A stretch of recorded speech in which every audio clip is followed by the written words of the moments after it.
And that wasn't them damn pimps. Sure the hell is. And every month, those kids will get their bread. I don't give a damn. He's still a pimp. Play with some Pimpin, man.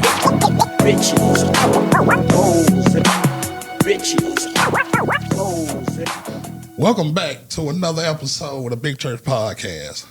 The doors are open. Church is on the move. Pay your tithes on the spot and stay away from short pocket thoughts. She did. Hey, man, this is episode 116, and I had to bring it heavy here to the city. Everybody been crying for 2 weeks now, man. Get your money up, like I said in the last episode. And some real players on here, man. You know, it's always a treat when players meet. Mm-hmm. And I got a real boss here with me sitting down, man. One of the best ever done it, you know, when it comes to this ism. You know what I'm talking about? Stay clean with a pocket full of green. I seen it when I was young, you know what I'm saying? So when I say the man walking and talking, he's doing that. Author, founder of the Hip Hop Fraternity, which I'm a part of, where I'm the CEO of the Tennessee chapter here. And hip hop all the way around. You talking about the pimp game? We can go on and on, but the man is bigger than life. You know what I'm saying? So y'all give it up for my player partner, my mentor, Pimpin Ken, man. What's going on? What's happening, man? Yeah, man. Yeah, you said a mouthful, man. I appreciate that. Yeah, man. Love to have you here, man. You know, thank you for putting up with the church. Nashville is my second home, man. Some of my greatest partners, man. Tim and Terrell, D.J. Jones, all them dudes, man. I watch them all. All of them come up, man. Yeah, get man. That bag, man. I mean, a lot of people are sleeping on Nashville. Buck, he's the first young person I took, on tour. We went on tour with Juvenile, and that's when I think he's under Baby now. And then eventually he got with 50, and then we went on tour with 50, me, Buck, and Lloyd Banks and shit. So, I got a deep history with Nashville. Man, since we started off like this. Since TIP, when they called themselves TIP. That's when Buckner called himself TIP. Oh, wow. So that's some real history, man. So and about 30 years, 25 years ago, 96, right? Yeah. That's almost, damn, man, Buck almost a motherfucker, ain't he? He ain't little Buck no more. That was 30 years. Big Buck. Yeah, 30 years ago, goddamn. Yeah, it's been a minute, man. Sometimes you move when you're working and shaking and moving, what I'm talking about. Yeah, man, I ain't think time fly that much, man. I guess I'm telling my age. But you're still smooth, I'm talking about, like frogs have, man, just smooth. Yeah, you know what I'm talking about? I just want to get in, a little bit about yourself, man. Growing up in Milwaukee, how was that, man? Well, actually, I grew up first in Chicago. I'm from the Chi, right? So I caught a little attempted murder case when I was in Chi. I was 14, so it was illegal, but they had me and my brother in the Cook County jail. We weren't supposed to be in there, but we used false names. So that's how we end up getting charged as an adult. This place used to be on 47th Street in Chicago that you can go get these fake IDs. Back then, the IDs thing was but it was a choice. Either we gone and, fight it out, we go home and meet my dad. My dad crazy, he beating us with extension cords. So, we didn't want to go home and get a whooping. So we rather be in gladiator school. It was a great experience, man. I was cool with the L. Rookers and the Gangster Disciples, They didn't make us join or nothing, you know what I'm saying? Every time they would get to a little battle, they'd tell me and my brother, man, y'all going yourselves, about to go down. So, man, they know we some young niggas, but they blessed us, man. They didn't do nothing crazy to us with no fights and nothing. And back then, it was a macho thing. You used to have the chess box, so we had the chess box every day. So that's really where it started, Chicago. So when we got out of there, my mom was like, y'all got to go. Then we went to Milwaukee. As soon as I get to Milwaukee, I catch another case. I mean, I'm like, man, I'm like, what the fuck? You know what I'm saying? I can't stay out of jail. So I catch a fraud case, check cashing fraud case at 14. I was 14 and a half then. So that's when I ended up in because it was a federal case, so the feds wasn't playing. They couldn't put me in a ground jail, so they put me in the state reformatory school. So then after that, I got to meet a lot of niggas from Milwaukee.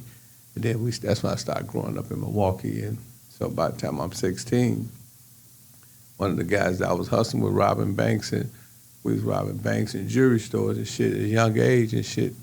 My nigga, that's JD, he ended up started pimping, right? So I come home, he got 3 bitches. I said, say, man, let me get one of them bitches. He said, which one you want? I said, I want the one that's like bright there and that white with the pussy candy stripe, right? So that was the bitch named Dirty Red. So that's my beginning of my pimping career. Okay. Then so that put me around a bunch of older pimps, and I just like tucked to the game like a frog. I knew that I love hustling, but I knew that this was gonna probably be the route that I take, you know, because it was like, you know, I'm at the after hours, these niggas, you know, these niggas blowing cocaine and shit. I don't do drugs, but I'm around the shit, right? They shooting hair around and shit, but they kicking some game. I'm like, man, these motherfuckers is the type of motherfuckers I want to be around, because, you know, we was robbing banks and shit and robbing jewelry stores. You know, that shit was a job. You're taking a risk. These niggas was sending bitches out the door to go get some dough, you know what I mean? The bitches slide under and go get some more, you know? So I wanted that game. Yeah. So I really couldn't shake it right away, so I ended up, you know, still dipping and diving into robbery shit, ended up going to the state, then got out of the state penitentiary. You know, I was in Green Bay. Anybody know about Green Bay at Walpont? It's like the real penitentiary, 30-foot walls and shit. So I get up out that shit, then I go rob one more bank. My luck, I get caught. I went out for 6 months. I'm in the feds, you know. And so, but while I was out, you know, I got this little bitch named Regina and got a couple more hoes. So I was trying to pimp, you know what I mean? But I just wanted to just hit one more lick because everybody was selling dope back then. You got to remember, this is in the early 80s, so niggas has got like big old ropes and shit, you know what I mean? Truck brand new jewelry. Benz. Yeah, I mean, it was a dope era. It was a dope era. You know, niggas was getting money, but I didn't want to sell dope, so I was hustling.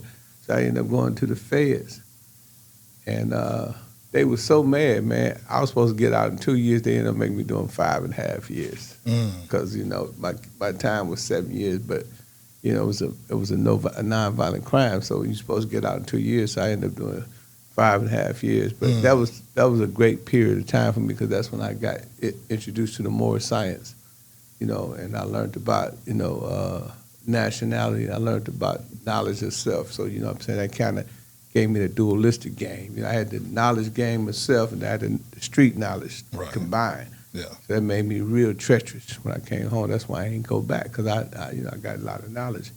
So after that, you know, I met a guy when I was in the state joint. I kind of skipped. His name was Pimpin Pope. Pimpin Pope was the biggest pimp in Milwaukee. A nigga named Sam, Pimpin Sam, knocked him for a bitch. When he knocked him for the bitch was so in pocket, right? The bitch was so in order that Sam mistaked the order for love, right? So when she got out on Sam and went back to Pope, Sam was knocking on his door, jumping on his car and shit. So he popped the nigga up off his car. He shot him, and he ended up going to jail. So when I seen him in jail, I knew him from, you know, being a major pimp. I said, nigga, why the fuck you in here with me if you a pimp? You know. And then he broke it down to me, and I said, well, man, what is the main ingredient of pimping? And this what made me the greatest pimp of all time. Seriously, he said, man, he said He said, ain't no difference between the in-pocket bitch and out-of-pocket bitch. He said, when you know, really pimping, he said, if you put a cigarette in your mouth, a bitch gonna fumble 3 times to light your cigarette. He said, if a nigga got to take a boo-boo, he said, the bitch gonna be there with the toilet paper waiting for a nigga to get through boo-boo. He said, when your stomach growl, the bitch is already at the stove cooking. You know, he said, that's instructions. He said, the game is about instructions. But he said, but the most important thing, he said, you gotta go to the doctor and get a triple bypass. I said, what is that? He said, you got to get all of the sympathy removed out your heart. You can't have no sympathy for a bitch. And you know, I would have bitches, but I would still like them, you know what I mean? Right. But I didn't know that, you know, this was almost like a zero-sum game. It's like you got to be heartless. And so when I came out, you know, from the last fair bit I did, you know, the bitches started coming quick. But I used his tactic, and I started seeing this shit work. You know, because I used to, you young, you be with a bitch and the bitch give you some money. Hey, bitch, give me some money. Yeah. You know, but he taught me, hey, bitch, there ain't no, which 5,000, bitch, you sure, bitch, I need 6,000, you know. And I got that mentality from him. Yeah. And then I found out that we all in a game, and this game is serious. And the hoes love that shit. Yeah, they do. Square bitches don't like that, but a hoe love when you stand on business, right? Yeah. So I learned to stand on business at a very young age. So by the time I'm 30, I'm Pimp of the Year, International Pimp of the Year, you know. I mean, just, man, having Rolls Royces, minks, and diamonds. I went platinum on pussy before nigga went platinum on his album. You know what I'm saying? You know what I'm saying?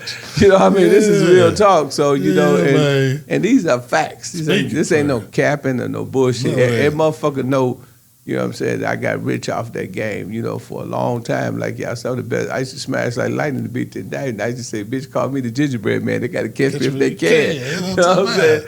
That's how fast I was moving with this shit. You know, every time the feds would change this law, because I've been in the feds, I changed my laws. So, you know, when they came out with the human trafficking, I just, you know, I backed up like the OJs just been up out that shit like the barcades, you know what I'm saying? Said, see you later, bye. Yeah. You know, and all my partners that stayed in the game, they ended up doing 30, 40, 20, 10, 11, 12. Off the They game. had football numbers, you know. Yeah. So that's just a brief synopsis of how I got into the game, how I became Pimpin Ken. But, you know, we did a movie called Pimps Up, Hoes Down. You remember that? I remember that, yeah. So that's when my name first became Pimpin Right. Ken.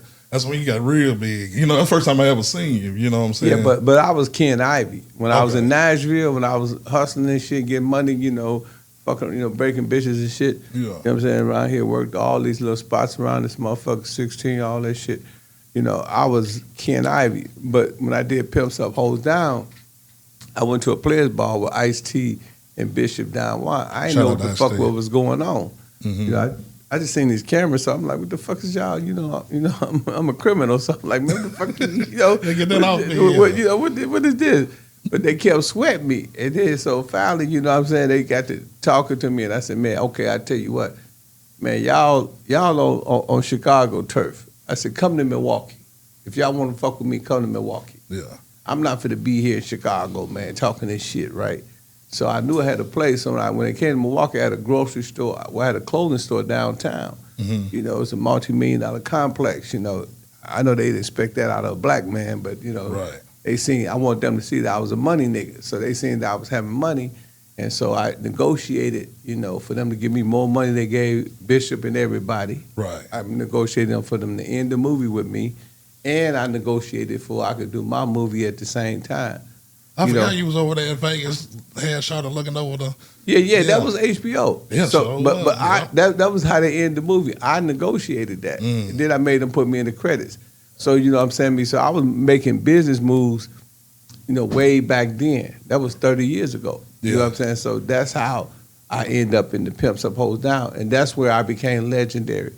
And then a lot of niggas didn't know I was slick out the mouth. They didn't know I dressed, well, $25,000 minks and, $100,000 watches until Pimps Up, Hoes Down, because I was really in my own world. You know, I didn't, it wasn't like, like a drug dealer. We didn't walk around in the club with jewelry on. We used it for the hoes. You know what I'm saying? So if a bitch, you know what I'm saying, white bitch get with me, she see I'm $1 million nigga, you know what I'm saying? The bitch stepping out on mink floors and shit, the elevators, popping up, you walking out the elevator, you in the crib. That's what we had to do, to get, because you was competing with the next nigga that had the same shit. Right. But you weren't competing with the streets. So nobody never knew, what kind of money I was handling, what kind of, that I was slick at the mouth until Pimps Up, Hoes Down. And that's when the name Pimpin Ken came out. HBO decided to call me Pimpin Ken. Oh, damn, okay. He's been making money off of it for years, baby. That's what I'm talking about. I want to ask this, Ken. You being from Milwaukee and everything, being in the game. Pimpin Snooki. He was from Milwaukee, right? Did y'all ever, get together, or y'all knew each other, or you knew of him? Well, so Snooki, I'm from an area called East Side. Okay. So that's the East Side gangsters. They part of the growth and development shit in Chicago. So my brother controlled that, right? I never joined it, but my brother controlled it. So all them East Side niggas, they kind of mobbed together. They was selling a lot of dope. And anybody that know the Milwaukee history, them niggas was the niggas. They was the money niggas for years. So I basically you know, was from that hood, you know, but I kind of graduated, but I still go there every day, you know, just to represent, right? Mm-hmm. So Snooki lived right there in that hood. Okay. So I didn't know that he was pimping till it was this place called The Loft. So I went to this joint called The Loft, and when I was at The Loft, I seen a bad blind white bitch, right? Yeah. So I got to popping at the hoe. I knocked the bitch. So I ended up serving Snooki for the bitch. You know, Snooki put up with a shotgun and shit. I was like, what the fuck? You know, I was like, nigga. You know, but his partner had a shot. I see the gun pop it up, but you know, them niggas know, you know, they know what time it is. That didn't mean shit. You know what I'm saying? But you know, he had a gun, and then I put the white bitch with one of my black bitches. I said, you know, oversee this bitch, you know, because, you know, I got to put the bitch back down because I didn't want Snooki to think that I was taking this bitch and running. So I gave him action at the bitch. So he ended up getting the bitch back, right? Mm-hmm. But my bitch had called me and said, you know, it was some foul play. So I said, okay. So I went back up to the spot and I re-knocked the bitch. So I knocked him twice for the bitch. But, you know what I'm saying, me, you know. That's a part of the game. You're going to get knocked and re-knocked, right? Yeah, but you know, I was the top nigga in the game. You know, all the bitches in Milwaukee wanted to fuck with me. You know what I'm saying? Because, you know, I was really, you know, doing my thing. So after a year of breaking on that bitch, I sent the bitch back to him. I said, man, the bitch in Indiana, you know, go find your bitch. You know what I'm saying? And Snooki blew up after that, man. He ended up being like 16 deep, you know, and then. Yeah, because I first seen him, he was on Jerry Springer. Yeah. And then they Pimp Some Hoes Down to say. Well, I put him on Pimp Some Hoes Down and American Pimp. Okay. See that trophy that was, we gave him that trophy. Yeah. We gave him Pimp of the Year. And then the same thing in American Pimp, I gave him that trophy as well. Yeah. You know, he was like the little homie. So, you know, we basically, you know, we Milwaukee, we pro Milwaukee. So, like, yeah, nigga, you know, you know, go on, step up, nigga, you the next one in line. You know, it was one of those type of things. You know, it wasn't no hatred or no disrespect. I mean, I can't help it because this bitch got out on it. You know what I'm saying? That wasn't intentional. That was, you know, I mean, I'm not finna turn my back on no bitch or no bankroll back then. You know, that was 30 years ago, but still, you know. Right. Hey, man, ain't no nation like a donation. Shit. Ooh, man, touch on that thing. Yes, sir. But the game, you know, you talking about the Pimps Up and the Hoes Down. Now you see the Pimp gang getting involved really in the hip hop. When did you taste the hip hop side of it? Well, when I got out the game, because I was in Atlanta, I was down there in Atlanta, I was having a lot of money. And Sir Charles, Scooby, Atlanta Red, Big Silk, all them niggas was down there doing their thing. But them niggas got indicted. They had a movie called Really, Really Pimpin' in the South. Yeah. So I had a movie called, you know, Pimpology. So I'm like, okay, these motherfuckers these feds ain't playing. So one of the dudes that was a fed, but he liked me. He was a black, you know, it's a lot of black niggas down there. You know, they used to see me out there in the club doing my thing. Yeah. Just say, man, you might need to, you know, chill because you know, they watching you. As a matter of fact, your movie is in their trial. So you'll say me, I shut everything down. You know, got out the game, and that's when I started hanging out. You know, at 112, fucking with Jermaine Dupri. Yeah. And so Jermaine Dupri eventually called me to do an album with him. It was called Money, Hoes, and Power, featuring Pimp C and Bun B. So we did that, and that motherfucker went platinum. And that was the move. You know, it was a strategic move because I know if I get Jermaine Dupri, at that time, him and Jay-Z had a song called Money Ain't a Thing. He was running the town. Yeah. So after I knocked him, you know, I wouldn't say knocked him, but after I worked with him, then, you know, Too Short came on board, Little John came on board, Pastor Troy. And that's how I kind of got into the hip-hop thing, you know what I'm saying? And then I started a website. You know, this is back in 99 called www.pimpinken.com. But I changed to www.pimpinken.net because it rhymed with sell a bitch pussy to a drip draw wet. Yeah. You know, so I flipped that and I flipped that to that and I started selling game classes. So I was making like 30, 40 bands a month just selling game, you know what I mean? And, you know, that was just me using the hip hop community to use their platforms, their albums, and get out there to use that thing, www.pimpinken.net, to sell my game classes. So I started working with everybody. So anybody that wanted to work, that's how I met Tim and Terrell. You know what I'm saying? They wanted me to do. They the first ones that gave me like 30 bands. Some niggas was having money. Some niggas gave me 30 bands to hang out with them basically for a week. I was like, shit, I ain't got nothing to do. Shit, give me the 30. And them niggas was bad. Them niggas was heavy real. in the game. Man, them niggas, hey, I would say something about Tim and Terrell, man. They had a badass motherfucking half black and Asian bitch. And they was trying to test us. They told me and my partner, yeah, man, these hoes, y'all can fuck these hoes, do that. I said, man, I ain't fucking for free, man. I said, that's how my sister got pregnant. I ain't fucking for free. No way, man. I said, them hoes, I wasn't pimping no more, but I was like, shit, them hoes ain't trying to pay, ain't trying to play, you know what I mean? But them niggas, man, they left us in the room, me and my brother, man, with about 160 bands. They had about 3-4 Rolex just laying everywhere, and they was some real niggas, man. I said, man, these niggas, man, they really fuck with us. You know what I'm saying? Mm-hmm. So I started fucking with them, inviting them to my parties and shit. We started doing a lot of shit together. You know what I'm saying? Unfortunately, they got indicted. You know what I'm saying? So, yeah, that was crazy, though. I think about them niggas, man. Them niggas, they had Nashville had some money-getting motherfuckers, man. See? Even that nigga Paul, that nigga was getting a lot of money back then. Him and... what's my man named Groove? Remember Groove had the clothing store? Yeah. Groove. Remember that team? Yeah, that was back in the day. Yeah. So I mean, I go to show you how far back I was at Nashville. G. Yeah. He had the little light skinned girl that had the restaurant. Mm-hmm. Yeah, that was my nigga too. I know G. He was. So you been slanging bang down here for a minute down in Nashville. It's just like crazy because like me and D. Shay. We ended up doing the movie Best of Both Worlds with Pimp C. Yeah. We was bringing Pimp C here and, you know what I'm saying, we was doing parties all over. It's just like, man, the niggas that was really serious about doing business just happened to be niggas from Nashville. Mm. You know what I'm saying? Niggas, I mean, when the other niggas really, talking about nothing. Like that nigga, like that video with Cash Money now. Yeah. That was Tim and Terrell. No, that was they Ferraris and shit. You know right, what I'm saying? Right. Yeah. So Yeah. So them niggas, they was fuck with them niggas. I met Cash Money through Tim and Terrell now. Okay. And Juvenile, all them niggas. We eventually became cool. Yeah. And then D. Shay. I met D. Shay fucking with G. I did a video with G. He had an artist or something. You know what I'm saying? So them niggas would always call me like, man, I got a bag for you. I got 10,000, I got 10, 15, 20,000. And, it was always serious business. Yeah. And then, D. Shay, you know what I'm saying? Man, that man probably spent so much goddamn money fucking with Pimp C, man. Then we got a deal. He tell you about we got a deal for $3 million. Yeah. So D was smart, though. Yeah. D was smart because what D. Shay did, he got with me.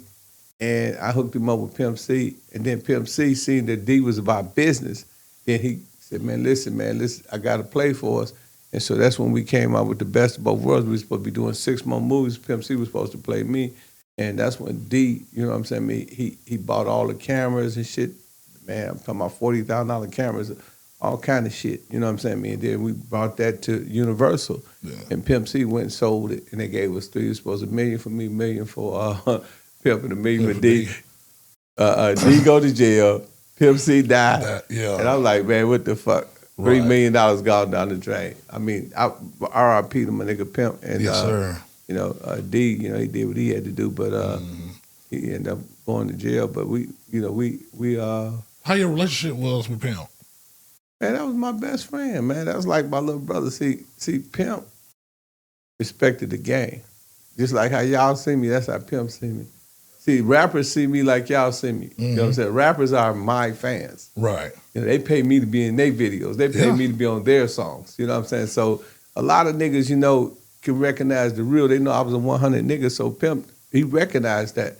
He respected that. You know what I'm saying? And I go to his mama house, we'd chill and be on the couch watching movies and shit, just talking about the ism and shit. And He wanted me to be a producer and shit. You know, he said, I said, man, I don't know how to make no bills. He said, neither do Dr. Dre. He said, them niggas don't make they fucking beats, kid. All these niggas, man, paying niggas. Man, you just say Pimpin Ken beats, man, niggas gonna buy them. I was like, it was funny to me because I really didn't know what the hell he was talking about. But I understood where he was coming from. He said it was a play. Yeah, so he was my best friend, man. You know, I've been to his crib.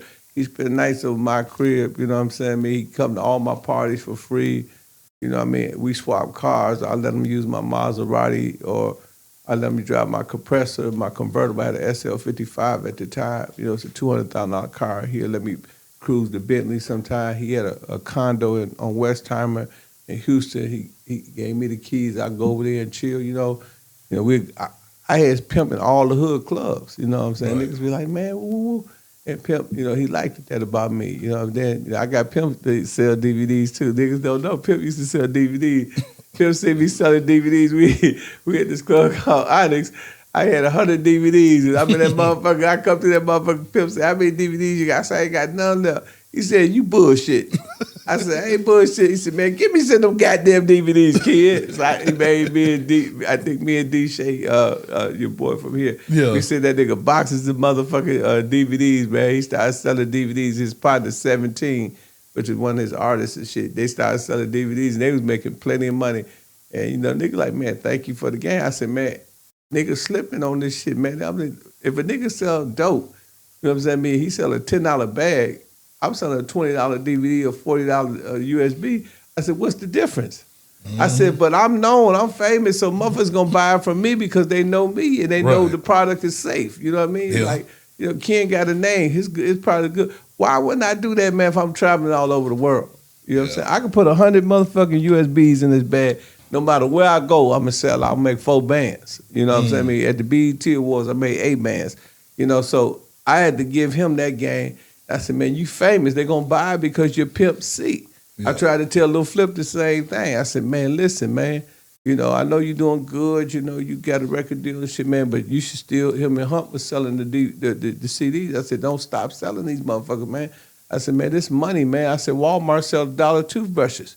Why would you stop selling your own product? And then it's advertising when they go home, they're going to watch you. Right. If you in the chamber, ain't no BET or MTV.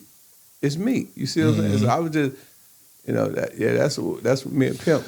That's my best friend. Yeah, you was down in Houston heavy, man, because I still remember the "This Is the Way We Ball." He was in the video, with the big boy cup and everything, man. And how much was a ticket for you to come on and do a ad lib or intro on that? Well, you know, them niggas, you know, back then I was getting 8 bands, I was getting 5 bands, 10 bands. You know, niggas had way more money back then. Then niggas had rap dreams. Now niggas don't have rap dreams. It ain't like, you know, everybody was seeing Cash Money get money, you know, 50 get money, Jay-Z get money. So everybody was chasing a dream. So the money was big. Like I said, you know, Tim and Terrell now gave me 30 bands. You know what I'm saying? Because they was doing the TIP shit, they were really trying to get into the music. So, you know what I'm saying, you know, the value was like now, you know, I could probably still get 25, maybe 5, but, you know. But at the height of it, though. Man, I'm talking about, man, 30s. I had one nigga give me 40,000. My nigga out of Minnesota, I forget his name. I know his name, Jay Smooth, Jay something, man, but he gave me 40 bands. You know, a lot of niggas gave me some 40s and 50s and shit, you know what I'm saying? You know, just spit that ism. Well, man, just to pop that shit, but you know, it came with realness too. You know what I mean? I'm gonna come in the niggas block. You know what I'm saying? So they like, man, Pimpin Ken here. Yeah. So you know, I went. You know, I mean, only security I got is my Social Security card. So you know, wherever nigga want to go, you know what it is. You know, cause I know it's either 1, 2 things. You gonna either try to kill me and miss, or you gonna die. You know what I mean? Yeah. Cause that's how I think. You know what I'm saying? I'm like. Right. I ain't scared of no motherfucker. I ain't never been scared of no nigga. Penitentiary, outside, you know, so I go, with me come the real. I go in your hood. I come in your trap. You know what I mean? So niggas liked it that. Yeah. Cause they say, man, this my nigga Ken. You know how niggas want to really say they know a motherfucker. You know, like Boosie the same way. Boosie will come in nigga trap. So niggas fuck with Boosie because they get more than just the song. They get like, man, this nigga was in my basement. You know what I'm saying? This nigga was in my studio. You know so that was the way I got my money. You know what I'm saying? Being 100. You know, I remember I was with 8-Ball MJG, and we was in Orange Mound. And MJG said, man, it's rough as a motherfucker in Memphis, man. And, you know, I said, man, where you want me to meet you at? So it was a place called Pressure where he had a spot not too far from Pressure where the car was. Yeah. So I'm up in the motherfucking spot, and all the Memphis niggas, man, they got guns and woo-woo. But the good thing that happened from that, it was another guy, I can't remember his name, but he was a gangster. You know, but he's like, man, woo, man, come to my spot. So he gave me like 8 bands on the thing. So I went to his spot. So I'm at his spot. Guess what? They got a shootout. So it's popping out, right? Yeah. And I'm down in the basement, and it's like, it's ringing. And them niggas like, yeah, Pimpin', don't worry about it. We got this. These niggas can't fade us. So, you know what I'm saying? I'm like, now how the fuck I'm gonna get out of here? You know? This shit safe. But, you know what I'm saying? That was a legendary thing because the dude, I seen one of the other dudes at the mall, at Northland Mall in Memphis, you know what I'm saying? So he said, yeah, man, homeboy got killed. He said, yeah, but man, you know, that nigga always talked about you coming down to his house and being in the shootout. Right? Wow. And so, you know, I'm like, in my mind, I'm like, the shit is crazy, but that meant a lot to them niggas. You know what I'm saying? That a nigga that talked that shit, really walked that walk and talked that talk, really a hood nigga. And that's where I think I win. You know, versus a lot of other niggas, you know what I'm saying? I'm really a hood nigga. Yeah. You know, I'm really a street nigga. I really fuck. It's like, it's niggas in Nashville gonna tell you, you know what I'm saying? Can't fuck with us, you know what I mean? It's niggas in Nashville gonna say, yeah, that nigga really a pimp, you know, that know me back before the pimp stuff was down. So, you know, I think that's where I get my most benefits from is being who I say I am. So I might get more money than the average nigga, or niggas might fuck with me more because it's like I'm a UFO, right? Yeah. Why I say that is like, man, Pimpin Ken sighting. You know, niggas say, man, I think I seen a UFO. Nigga like, man, Pimpin Ken was he was at the mall on Bell Street. You know what I'm saying? Nigga like, no, he wasn't, man. Yes, he was. You know what I'm saying? And I think that's where I get my strength from. You know, a lot of niggas like can even in the penitentiary got stories. You know what I'm saying? They're gonna say, yeah, man, dude sold me a DVD, he talked to me for 3 hours. Or dude was he was downtown Nashville. But dude, you know, he was at Mirage, you know what I'm saying? Dude he was by himself. Yeah, but you know, that's, and then you know, the good thing about that is, you know, most niggas that blow up know me before they blew up. Yeah. You know, so like Buck knew me before he blew up. So when Buck see me, we got a different relationship than say a nigga just a pimp nigga. Right. You know, he seen my hoes. You know what I mean? He seen them bitches really selling pussy. You know what I'm saying? I mean, he was fortunate enough to see that. So, you know what I'm saying? I mean, you know what I'm saying? So he know these niggas real. You know what I'm saying? Yeah, I love it. Yeah, you know, a lot of them niggas that rap, man, Buck will tell you know what I'm saying? Them niggas was dating my bitches. You know what I'm saying? I mean, for real. A lot of them niggas, a lot of them niggas talk about they pimping. No, you're not a pimp. You don't have a P on your forehead. You have a T. I know personally. Because, you know what I'm saying? I sent the bitch your way. You know what I'm saying? So, but I would never tell on them, you know. But you know, that was, I guess, you know, that's probably why I get so much money, man. Because you know, nigga know he buying the real deal. Right, Ken. I just want to ask him, you know, before we get into the Hip Hop Fraternity and everything, I just want to ask just a cool question, bro, because I gotta ask. Man, ask whatever you want to ask, man. It's coming from a real place, man. Can any bitch be turned out? Well, I got methods, you know what I'm saying? I had this one bitch, you know, they said she couldn't be turned out.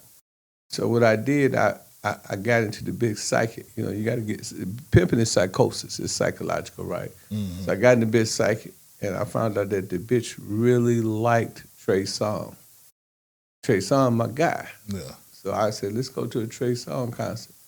So while we at the concert, I'm whispering to him, and I'm looking at her and I'm pointing at her. He pointing at her too, but you know, she don't know what we talking about. I'm just saying, she really like your music.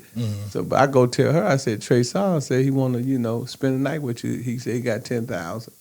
So the bitch was like, 10,000? She already liked the nigga, but she tried to act like, well, that might work. Yeah. But the day before that, I took her to the Trey Songz. I went to the toy store, and I got a dildo. You know what I'm saying? And I stuck it up in the whole pussy, right? I'm fucking the bitch with the dildo because it's a strategy to it, right? I'm not a freak. I'm just a strategy. Right. So the bitch, you know, she's sitting up there, you know, she getting off and shit.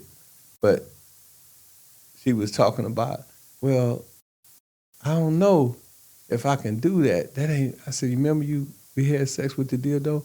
I said, put the condom on the dick. It's just like a dildo. You know what I'm saying? Right. It's just plastic. So, you know, I'm fucking with her head. You know what I'm saying? I said, it's no different. I said, you had a foreign object in your pussy. What's the difference? Yeah. You know, but I'm running game on the bitch. You know what I'm saying? She don't know she being gay, ran on, but she liked Trey Songz. So I said, but before you fuck Trey Songz, he said he want to make sure ain't no police shit going on. He want you to fuck his security guard. His security guard is my partner, right? Yeah. He said, now, they going to give you $500. You know, the security guy going to give you $500 to fuck him. Mm-hmm. So she thinking, you know what I'm saying, me that she got to fuck the security guy for the $500, and the next thing she going to be fucking the boy Trey Songz for the $10,000. Yeah. She fucked the security guard and Trey Songz. He said he cool.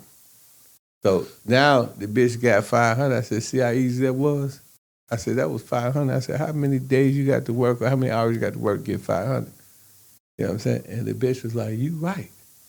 I like this. This easy. It ain't nothing but a dildo. You like you said, I couldn't even tell it was like fucking a dildo. I said, yeah, that's right. And you know what I'm saying? Bam, I flipped the bitch. Now this was a bitch that every nigga said couldn't be flipped. You know, and I got a whole bunch of other stories, you know, that I can break it down, but I don't want to send the kids, you know, I want the kids I think they can use this as pimping. But that was just a simple, that quick, it could be very, flipped. very illuminated way of giving a demonstration, or somebody can say, oh, I see how that can happen. Right. You know what I'm saying? So that's one of the ways that I would use, but it was several other ways. But it's all like a nigga shaking the P. You ever see a nigga shake the P or the red card? Mm-hmm. The only way he can beat you if you play. Right. So you got to have larceny in your heart, you know, in order to be, you know, played. You know, a hoe got to have horn in her. You know what I'm saying? Me. So you know what I'm saying? Me. If she got horn in her, you know what I'm saying? Me. Because if she was never a hoe, she would have said no. Fuck Trey Songz, fuck whoever. I'm not gonna do it. So it depends on, you know, but what the job of a P is to bring the horn out of it. 99% of the bitches that's in the hood is fucking for nothing. For free. And fucking all these niggas for free and ain't getting a penny. A pimp job is to try to go to that broad and say, look here, you know, you fucking all these niggas for free. Let me show you how to do it for a fee. And then, you know, like in most cases, when you flipping the bitch out from the hood, you might have one of your OGs, you know, to get a bitch a few $100, you know what I'm saying? I mean, and then that'll flip her and turn her out and get her, you know, acclimated to getting paid instead of getting played. Because, you know what I'm saying? I mean, you know, me and you both know 2 or 3 bitches in the neighborhood that everybody done fucked and she ain't got a dime. You know, she got 4 or 5 kids. You see what I'm saying? So a lot of them, they got it in them, right? But they don't call it hoeing. They call it freaking. They call themselves a freak, but you really a hoe. Yeah. You just don't know it. If you fuck, if what they call it, body count now? If Yeah. your body count is past 10, if you got 40, 50 niggas under your belt, you rich. You a hoe with no dope. You know what I'm saying? Yeah. You didn't get no paper. Yeah. You know what I'm saying? I mean, like I said, I don't do it for free. That's how my sister got pregnant. Now she got to take care of kids for 18 years. I hear that game, man. It's another game on the church, man. I'm trying to tell you. But it's not meant to be game. It's just an example. I don't want none of these young guys to try to mimic, because the bad side of it is penitentiary. Right, because, you know, they changed the laws human trafficking. now. You can get life in prison. Now. So don't try this at home, young man. I'm telling you, it sounds slick, but it ain't slick. You know what I'm saying? I mean, if it was slick, I'd still be doing it. Right, it ain't slick at all. Ken, man, I just want to talk about the Hip Hop Fraternity. Okay. Now you get into that, and I joined that last year, signed the contract, whatever. But, you know, just give the folks a little piece of how it was founded and what we're doing.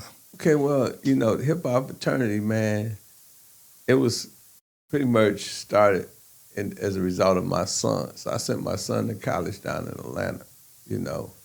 And, you know, I'm a player, so, you know what I mean? I'm listening to my son. He called me, Dad, I need 200. I need 400. I said, nigga, what you need all this money for? I'm thinking nigga smoking weed or something, right? But he needed for showcases, right? Right.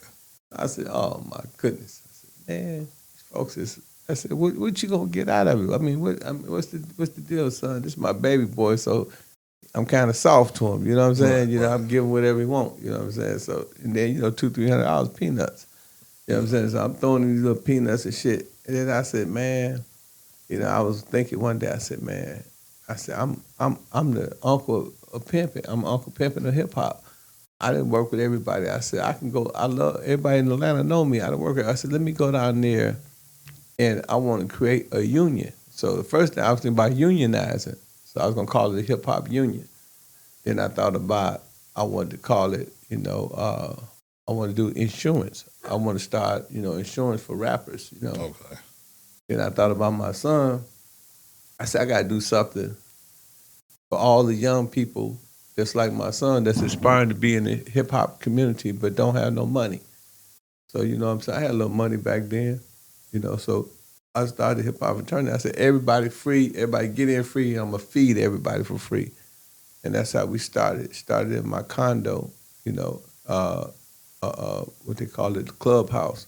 So I would buy like, $200-300 for food, send out flyers and messages on social media. So everybody come.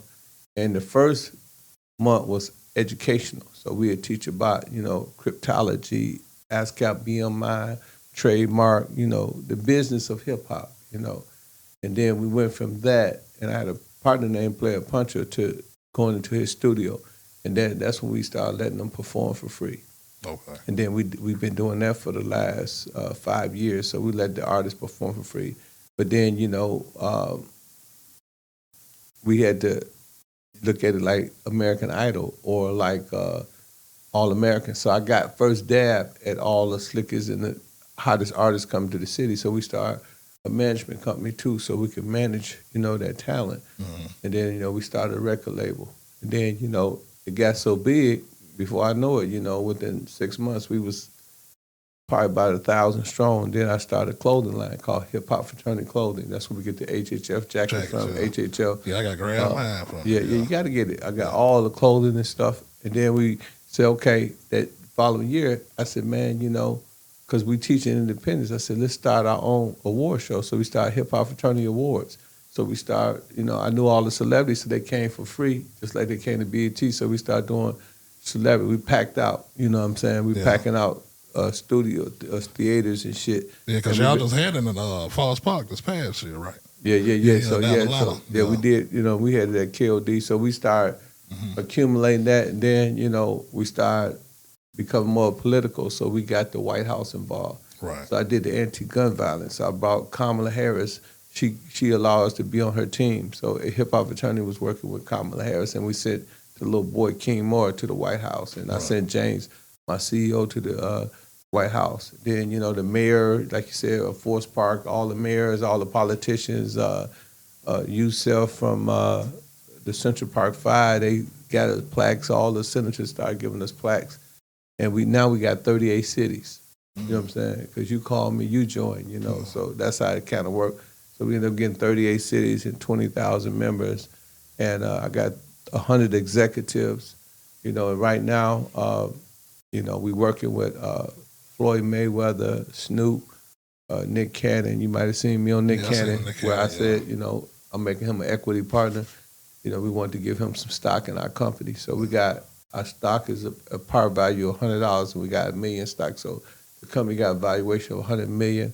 We have several people that invest in the company already. So, it's just... Ice-T. Ice-T is my national advisor. So then we got the film project, too. So we got a movie coming out with Boosie, Ice-T, Rick Ross, and myself. It's a docuseries, the making of our books. Okay. So, you know what I'm saying? That was some of the things we did. Of course, we got the HHF Literary Agency. I signed Boosie to me. Boosie signed the Hip Hop Fraternity as well as Ice-T. So, what started off as something philanthropic for my son became a multi-million-dollar business, you know what I'm saying? And, like I said, we about to do what they call a broker investment, meaning when we bring in investors. Like I said, we got a lot of top-name people that's got equity in our company now, so we're trying to raise anywhere from $50 to $100 million, and that's really not a lot of money. in this game, you know what I'm saying? But it seems like a lot of money if you just from the streets, right? But it's Yeah. really peanuts.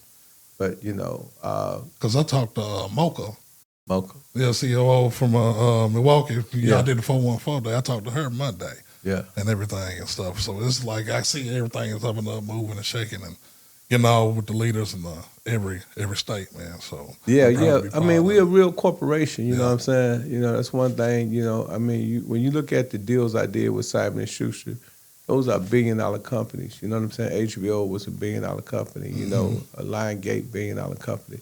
So, you know, as cold as I am in the streets, I'm just as cold as in the executive suites, you know what I'm saying? So a lot of people don't know how business, how shrewd I am in business, and they don't really know my business acumen, but I'm really able to, you know, structure business like what we did. We formed the C Corporation, but we got 9 companies up under that, which is the children. So basically what I'm about to do right now is we finna, you know, along with our investors, we finna create a HHF gift card. Same thing with Howard Schwartz did with the Starbucks, because when you do that, you create your own bank. So all the money we bringing in on the gift cards, if all 20,000 of our members put up $100, you know, it gives us latitude, and it gives us the right to take that money and do whatever we want to do with it without the restrictions of a bank. Then we also getting into, you know, what we do, we getting into each one of our companies. You know what I'm saying? We got people that's within the Hip Hop Fraternity.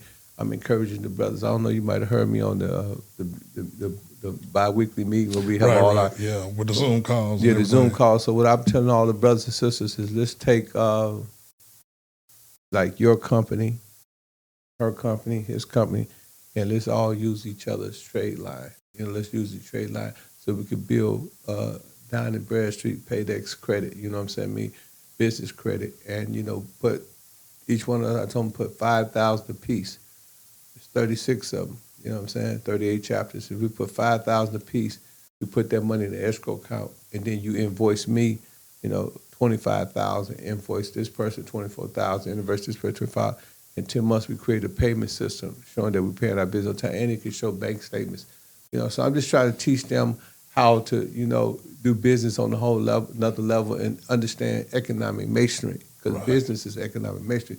It's really a language that a lot of people don't know. So when people see me doing these big corporate deals, they say, nigga, you from the street. But I understand economic masonry. I understand the language of business. I understand how to talk to a person on the opposite side of me whom I'm trying to do business with. You know, Yes, we sir. understand in business is all about the bottom line. And then understanding, you know, the different mechanics and the different, like people always say, I got an LLC. I tell them, man, LLC, that ain't nothing. You know, that's a limited liability corporation. So you limited. You go to a bank, tell them that you limited. You know, that's just like, as my man Derek used to say, always say, is that if a woman got blonde hair, blue eyes, and a nice body, she caramel brown complexion, you know, with a big old butt, and she say, yeah, I want to be with you, Ken, but there's no sex or no kisses. That's limited. Well, that's how the bank look at it. You know what I'm saying? Because if you think about limited liability corporation, you got to think about dentists. You got to think about a doctor. They the only ones who need limited liability. But, you know, you want to be flexible. When you got a C corporation, you don't own nothing. You know what I'm saying? But you control everything. Yeah. And then, you know, it's a little bit more advanced game, you know, getting into the trust and owning your trust and putting your business up under the trust and, you know, securing your things, you know, different things, you know, like I don't know if you've seen the HHF pieces I got. Oh, yeah, with the chain and then you got the necklace, clip. yeah, so that I spent 100 bands on that. But that goes as a tax write-off because just having the HHF on it, automatically, you know what I'm saying, me say that it's for this. You know, so, but I still could look fresh, you know what I'm saying? So it's just different ways I'm trying to show, like Jay-Z said, I'm trying to get niggas with no stripes how to be official. So I'm trying to show niggas how to be official like a referee whistle and teach them, you know, different things, you know what I'm saying, how to survive and you know, and teach them about Bitcoin, you know what I mean, and Ethereum and all this stuff. They got to learn this stuff, you know, because we about to, once we get 1 million strong, we're going to start the HHF coin, you know what I'm saying? It's going to be an HHF coin. So we're going to mint our own coin, you know what I'm saying, mint our own coin, and then we're going to, you know, allow people to shop with us through the blockchain. So I don't know if you know what the blockchain Web3 is, but that's something. Yeah, you put me on game with the Well, block thing. a blockchain is like, if this is my fist, right? Yeah. That's called the Genesis. Genesis means beginning. Right. Then if all us connect our fists together, that's called a blockchain. And then what we could do, I can write a smart contract and I can say I want $50, 50 cents for my music. So if it's 1 million people buy my music, they buy it in Singapore and the Philippines, guess what? I get $500,000 if I sell 1 million records. But if you sell 1 million records on the record label, you only get 45,000. Right. So it's just new, innovative, like these country western people down here in Nashville. A lot of them probably using the blockchain. Yeah, hip hop is the #1 genre of music. Yeah, hip hop is the second largest export of American export. But we got to take into consideration, where's the money? So that's one of the things that we built Hip Hop Fraternity for, to teach people about those type of things. And, we know that hip hop is the new Black Wall Street, because hip hop is the only thing that created 5 billionaires. In any sector of the African American community, there's nothing else that created billionaires like hip hop, right? You know what I'm saying? I mean, you could go to Harvard, Yale, Princeton, Columbia, any of your prestigious or Ivy League colleges or universities, and neither one of them has, you have no replica or no prototype where they created 5 billion. Only thing in the sector, in the African American community, that created 5 billionaires has been hip hop. I always say my Mexican brothers got tacos and burritos. My Asian brothers got egg rolls. Our Italian brothers got spaghetti and meatballs. Greeks got gyros. Niggas got hip hop. You know what I'm saying? This is our black oil. You know what I'm saying? So we got to take. That's why in our organization we call it our culture, our call. We got to take control of the entire ecosystem and synchronize it. You know what I'm saying? And make it a collective. Yeah. And start doing group economics. So when we shopping in the block. When we vote, we voting in the block. Now we changing the narrative and we creating our own situation as opposed to waiting on somebody else to do something. And this is the only thing that we could do. Hey man, Kid Rock tried it. The Beastie Boys tried it. Eminem tried it. Vanilla Ice tried it. Psh, you know what I'm saying? I mean, now one of them was able to continue. But you got a new baby, a little baby coming, or a dub baby coming, or a little dirt coming. Every other day coming out the ghetto. So that means, just like they said in Burkina Faso with Ibrahim Traoré, you know what I'm saying? The brother that kicked the French out of his country said we could take control of our minerals. Well, the only minerals that we got in America as African Americans is hip hop. So we got to take control of that mineral. That mineral is that black talent. It's coming through your melanin. You know what I'm saying? Melanin create intellectual and motor skills. And if we don't take control of it, then we're going to be, lost in the sauce. Yeah, you're right about that. So Hip Hop Fraternity, we create the black think tank, you know what I'm saying? But we allow all races, you know what I'm saying? We don't discriminate. Yes, We just, women, anybody men. that love hip hop is welcome to join Hip Hop Fraternity, but just know that it's black oil, you know what I'm saying? I mean, that is coming out the crevices and the concrete, roses coming out the concrete from the ghetto. So as long as you understand that, then we can do business with you. You know what I'm saying? On whatever level you want to do business. But just know that this is black oil. And it was started in the Bronx with Syria Robinson and Big Bang Hank, over 51 years ago. Yes, sir. You're right. Hey, man, this is Big Church Podcast. Pimpin, thank you for sitting down with me, man. We were trying to do this since last year, man, but we got it done, man. Where they can reach you and where they can find the book, the DVD. Oh, yeah. Of course, we upgrading our site. It's hhfmag.com, hhfmedia.com. So right now we have our magazine there, we have our radio there. Now we developing our social media there. And you get the clothing line there. My books could be at audible.com. Just type my name, Pimpin Ken, at audible.com. You get my book, or you could go to my Instagram, Real Pimp Ken, Real Pimp Ken _ on Instagram. It's Real Pimp Ken on Snapchat. And we're about to create a few more social medias. I got a group of young dudes, they want to work with me, help me monetize. And if y'all want to fuck with my YouTube, I got 65,000 followers on YouTube. A lot of people follow me on YouTube. It's at Pimpin Ken Podcast. Yeah, I like your podcast, too. I'll watch that, too, man. So you have Fillmore, some real players come through, man, slide through, man. I love it. Y'all know what it is, man. This is episode 116, man. Pimpin Ken, man. We're talking nothing but straight ism today. Man, about to take this man out to eat and have a good time and talk some more HHF, man. You want to be a part of HHF? Come holler at me, man. Y'all know what pull up. Big Church TV on YouTube. Subscribe to the channel. Catch me on Big Church Pod on their Instagram. And y'all have a happy 4th and be cool. Church on the move. Pay your tithes on the spot. Stay away from short pocket ties.